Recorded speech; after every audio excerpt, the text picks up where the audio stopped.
ہم نے کہا ضرور ہے اللہ کے رسول صلی اللہ علیہ وسلم، آپ نے فرمایا محبت کرنے والی، زیادہ بچے پیدا کرنے والی، جب اسے غصہ آئے یا اس کے ساتھ برا کیا جائے یا اس کا شوہر ناراض ہو تو وہ شوہر کو کہتی ہے کہ میرا ہاتھ آپ کے ہاتھ میں ہے اور میں اپنی آنکھوں میں نیند کا سرما نہیں لگاؤں گی جب تک آپ راضی نہ ہو جائیں، یعنی ہر قیمت پر شوہر کو راضی کرنے والی۔ اور حقیقت یہ ہے کہ جو عورت یہ راز جان لیتی ہے کہ شوہر کو کیسے راضی کرنا ہے تو پھر دنیا اور آخرت دونوں ہی راحت میں آ جاتے ہیں۔ رسول اللہ صلی اللہ علیہ وسلم نے فرمایا تمہاری بہترین بیویاں وہ ہیں جو محبت کرنے والی، زیادہ بچے پیدا کرنے والی، ہم نوائی کرنے والی، یعنی ہاں میں ہم ملانے والی، ہر بات میں تنقید نہیں، اور ہمدردی کرنے والی ہوں، بشرطے کہ وہ اللہ سے ڈرنے والی، یعنی دل میں اللہ کا ڈر ہو اور اللہ کی خاطر ہی صبر کر کے یہ ساری قربانیاں کرنے والی۔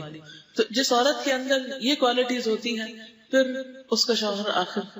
ہار ہی جاتا ہے اپنی ضد سے اور اپنے ظلم و ستم سے، اور گھر کی فضا محبت کی فضا بن جاتی ہے۔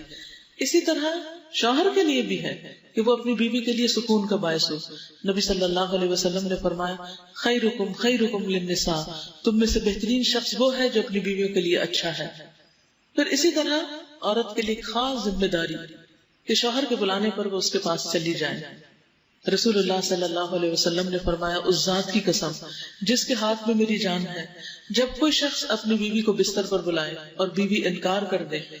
تو وہ ذات جو آسمانوں میں ہے وہ ناراض رہتی ہے حتیٰ کہ اس کا شوہر اس سے راضی ہو جائے۔ تو یہ بات جو ہے کہ عام طور پر اس کو بہت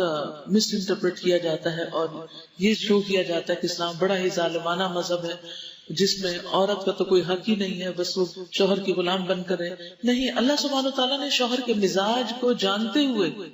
کہ اس کے اندر جس قسم کی آگ ہے اگر وہ ٹھنڈی نہ ہو تو بہت سے فتنے فساد پھیلائے گی، اس لیے عورت کو یہ حکم دیا کہ وہ اپنے شوہر کی اطاعت کرے اس معاملے میں، اور اگر وہ نہیں کرے گی تو گناہگار ہوگی۔ اور پھر اس وجہ سے یعنی اس کے ناروا انکار کی وجہ سے شوہر کے اندر جو غضب غیظ غصہ ہوگا